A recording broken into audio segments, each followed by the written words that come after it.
Okay, so I'm gonna be as brief as possible. This is very embarrassing. Too old to be going through some shit like this. But anyways, I have been a drug addict for about 25 years, and pretty much I'm like starting freshly new. Like two luggages of clothing, my dog, and me, and that's it. So I've been sober for 5 months. Uh, I got a job working in a rehab.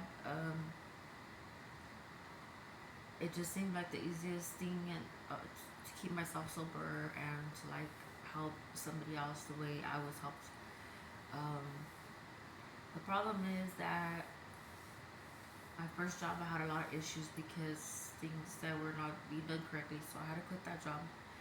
Um, the people in charge of where I worked at were also in charge at my sober living, so I was evicted like 2 days. I was given a 2 day notice that everybody had to move out, and then I was kicked out, and that was that.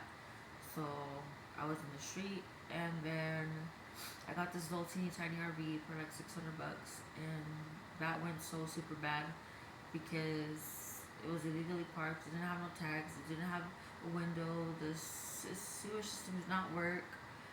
Um, they were leaving tickets on it, and so then I got a storage, put all my stuff in storage, um, moving my stuff super fast and working. I really love my job. It's crazy. And I just couldn't stay there anymore. I was just too scared that I was gonna come home one day and my dog wasn't gonna be there. And it smelled really bad. Like basically my dog was just babysitting that place. So it gets pretty pricey when you're like staying at an Airbnb or something like that, or a hotel here and there. I only know one person out here, um, and she would help me. The last day it was so freaking hopeless. Oh my god, dude. So I got all my stuff in storage. I still had to go to work. I accidentally left my backpack in the storage place. It has my wallet, my credit cards, everything. I got a lift to work, which cost me like $70. But there's a hotel right there before, so I stopped at the hotel so I could get a room for my dog, and then realized that my backpack was gone. I got another lift to work. Um, my dog sounds like a really old mean man, but he's not. So I was trying to get a hold of everybody at work, and I couldn't get a hold of anyone. So I went to the office, explained my situation, told them that I had to wait for my friends to come and get my dog if I was gonna work that night. I just really felt bad, like when there's somebody's like, "Oh, your dog's too much of a threat by its bark, so you gotta go." Um, I think that was like what tipped the scale over because I just felt so hopeless. So from about 12:30 p.m. or a.m.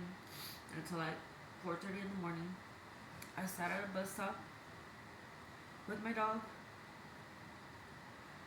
waiting for my friend to come pick me up and not knowing what the fuck I was gonna do. And my phone died. I was so freaking hopeless. I probably had a $1 to my name because everything was in that backpack. I was so happy when I saw her. And then at the same time, I was so freaking hopeless because I know, like, if I can't make my life here, then I have to go back. I don't want to go back. It's not that I don't love the people over there, it's just that the lifestyle is different. I don't want that lifestyle. I don't want to have to struggle with, is it going to be too hard for me today because everybody around me does drugs and I don't want to do drugs. It's just, I want to die with a little bit of dignity.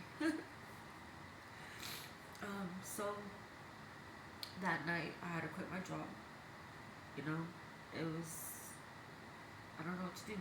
I'm by myself, I really don't know what to do. My friend took me to Fresno. I came running back. I don't want to be there. I have an interview on Monday for another job. I want to stay here and work, but I have bad credit.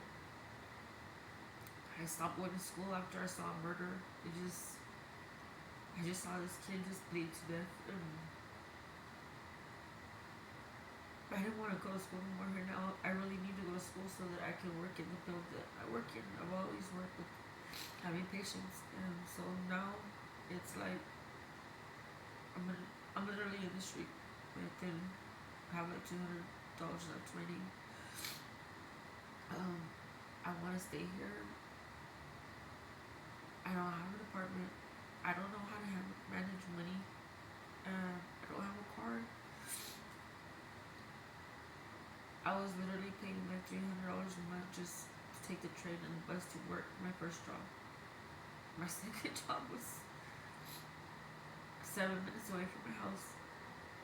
But like anything, nothing's for sure. But I'm just